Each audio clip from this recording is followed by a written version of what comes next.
Bonjour à tous et à toutes, soyez les bienvenus à la prière du matin. C'est avec une grande joie que nous commençons notre journée. Nous supplions la bénédiction et l'amour de Dieu dans nos vies. Au nom du Père, du Fils et du Saint-Esprit. Amen. Je vous salue Marie, pleine de grâce. Le Seigneur est avec vous. Vous êtes bénie entre toutes les femmes. Jésus, le fruit de vos entrailles, est béni. Sainte Marie, Mère de Dieu, priez pour nous pauvres pécheurs, maintenant et à l'heure de notre mort. Amen. Chers amis, nous allons prendre aujourd'hui l'évangile de Matthieu chapitre 7, versets 15 au 20.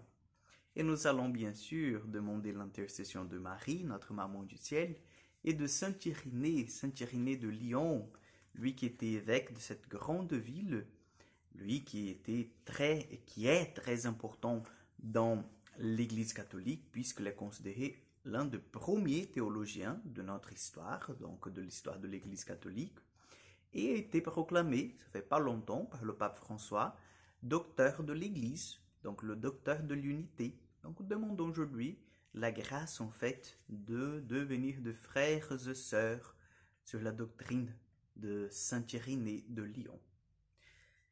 En ce temps-là, Jésus disait à ses disciples, « Méfiez-vous de faux prophètes qui viennent à vous déguisés en brebis, alors qu'au-dedans, ce sont de loups voraces.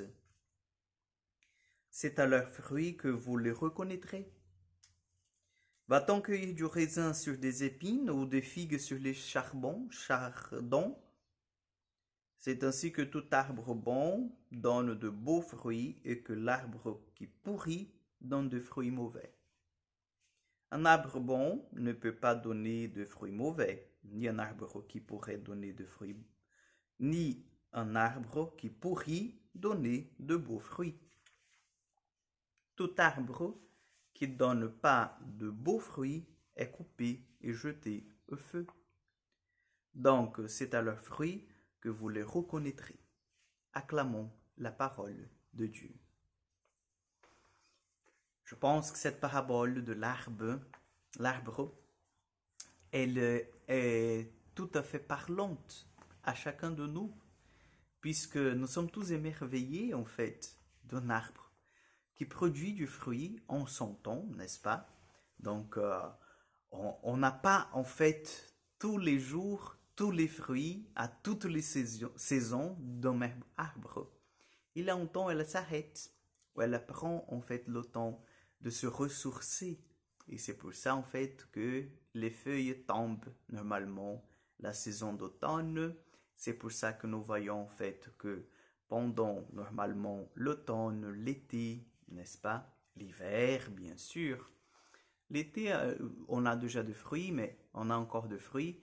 Mais l'hiver et l'automne, c'est une période où on n'a presque pas de fruits pour la majorité des arbres. Pourquoi? Parce qu'il y a un cycle à respecter. Et nous sommes tous émerveillés de cela, émerveillés de la nature.